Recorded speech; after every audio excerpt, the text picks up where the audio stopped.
Coach, your thoughts on tonight's performance? Well, it was always going to be a very, very tough night. I've watched this Chicago team evolve and develop, and they're an extremely good footballing side. I always felt that we were going to have our hands full tonight. Delighted to go in front. Some nice qualities, albeit, broken up with maybe some below par possession play. But all in all, a very competitive first half, and disappointed to go in at 1-1. The second period, I just felt that we lost control of that central midfield area. Their possession and ability to get down the flanks as well was causing us problems. There were one or two things that weren't quite right on our right-hand side. And all in all, I think in the end, we can safely say that it wasn't our best night at the office, but we were able to show some of the qualities that we have before. Foundationally strong, spirited, and that earned us a point tonight. Thank you, Coach. We will open the floor for questions. We will begin with one from Tim Sullivan with For Club and Country. Gary, I wouldn't call it a pattern, but certainly in the last few home games when you guys have taken a lead, there has been kind of the instance where the opposing team either has a chance or successfully pulls back level. Is there something consistent across those circumstances, or is it something that's just kind of a coincidence? I think the goal that they score not long after we did, can certainly be put down to, and we've seen before, maybe a mental fatigue. We had been defending slightly too deep. Randall had got dragged into almost a fullback position, and the back line was not anywhere near as sound as it should have been. Alistair was a little bit too deep and wasn't looking at the line and played on that lateral run. I don't think it's anything that we should be overly concerned about. Let's keep in mind this season in general is really umbrellaed by what development we can consistently keep adding to the group. There's been many qualities, and obviously delighted to be where we are in the league. We've shown some very, very good signs. Wonderful win in midweek against Montreal. And listen, it's not going to be perfect every game that we play, especially the amount of games that are coming as thick and fast as they are. So, yes, there's things that we can look at. We don't get bundles of time, nor do any team, to look at them in training. But all in all, we're learning game by game exactly what each opponent's about, and we're facing many different opponents. Ray Hills with the Tennessean. Gary, a little two-pronged question for you. The first is, you obviously talked about and prefaced Chicago as a team that had a lot of technical and talented players individually, but cohesively and collectively anyway, did you think that Nashville were up to the task, your boys were up to the task physically, particularly trying to handle off guys like Madron, even Gaston Jimenez, and other guys like that were probably taking it to Ríos and Derek Jones and some of the other guys, particularly at the end of the first half and a lot of the second half as well? Listen, they have some really good technicians. They're a well coached and good footballing side. I said to Rafael at the end of the game, one of the best, if not the best, footballing team that we've had come in. And I expected that. As far as your question about were we up to the task, I think they played at a very good pace. They played with urgency, and they played with a mindset of last chance saloon. They must win games. They're desperate to get up the table, and I think you saw that in the way that they played. If you cast your mind back about 48 hours, everyone's enjoying and excited by the fact that in our very first year in the league, we've got ourselves into the playoffs, and rightly so. Now, emotionally, that's a huge load and a drain on the players. And now you've got to switch gears in the space of 48, 72 hours, whatever it is, and play a game. And I thought the guys attacked it incredibly well. Yes, we can improve in certain areas, and yes, we will continue to improve. But one thing is for sure, we keep being reminded, which is great, that if we want to move forward in the playoffs, that there are areas of our game we have to constantly work at. And we're no different to any other team. But unlike a lot of other teams, at the moment, and I don't see any reason why that will change too soon, we're very, very difficult to play against. David Shepard with the Speedway Soccer. Hey, Gary, two questions here. First, Hani was described as medically clear, then not in the 18 tonight, just if you can add any clarity there. And then secondarily, it looked like the fullbacks specifically were maybe a little more content than normal to kind of stay back in their defensive half and take on pressure. Was that intentional kind of going into the game? You knew that they were going to have to win and come forward, or is that just how the game went where Chicago were able to take advantage of the night's events?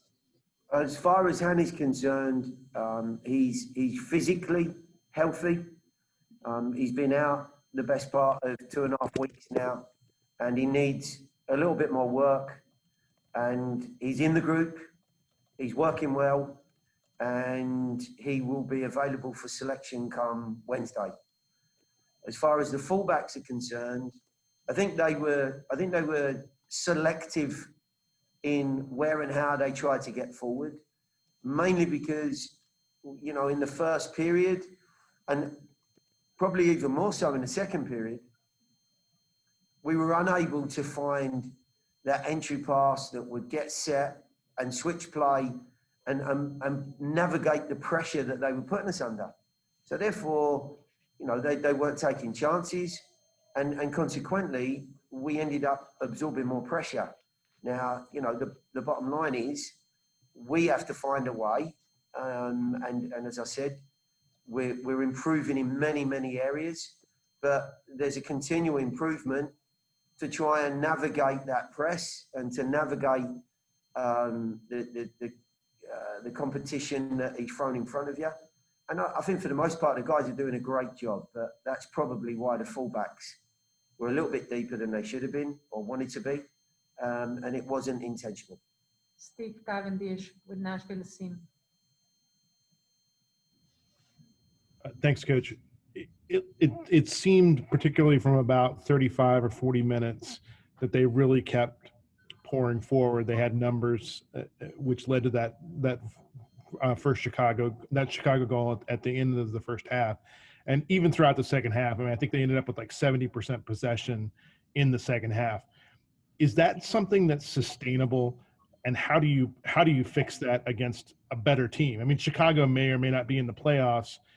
For teams that you're going to face in the playoffs, potentially, if you could face, you know, a Philadelphia, you could face a Columbus or Orlando, who are much better teams than this. How do you fix this going ahead into the playoffs? Well, I would question that. I'm not sure they are.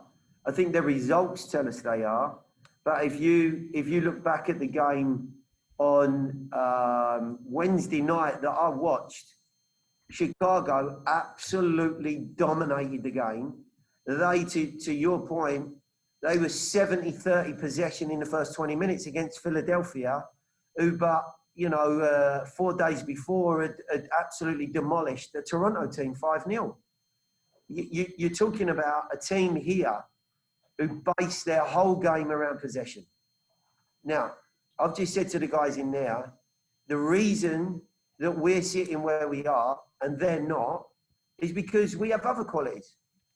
We're working and building towards some of those qualities they have, but we've gone about our business in a slightly different way. Is it sustainable? No. But you have to have a strong core and foundation to compete. So, you know, as far as this group's concerned, and when you look at the challenge we face tonight, yes, we constantly want to take a step forward. You know, we face different challenges every week. But as far as tonight goes, it wasn't our best performance for sure. But I think I'd have been a hell of a lot more disappointed having not played well and got beat. you know, it would have been very difficult to take. One final question by Tim Sullivan.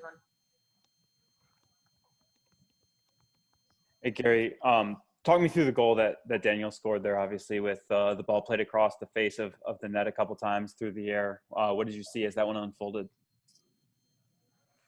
Well, I think if I'm right in saying and recollect well, it was a corner that really, I think it worked out or was flicked and cleared out the far side. And I can't remember who actually crossed it in, but it was a very decent ball whipped back into the near post. And I have to say, Daniel Ríos' movement in the penalty area was very, very good. You know, he gets across his defender. He's still got an awful lot of work to do. And he guides and glances that header towards the back post. You know, almost perfect centre forward play. And I've got to say, Daniel's output in front of goal, his ability to be a goal threat, and certainly some of his qualities since coming back from injury, and even before, you know, he'd scored 2 in 2 before he did his groin, and he's now, I believe, our top goal scorer with 4. You know, he's moving in a very, very good direction, and I'm delighted with where he's at. Daniel, tell us about the play and the goal. What do you remember? It was a good cross to the second post and good play for Randall. Play the ball inside and then the flick to the second post that the keeper couldn't stop, and yeah, nice goal for goal for me.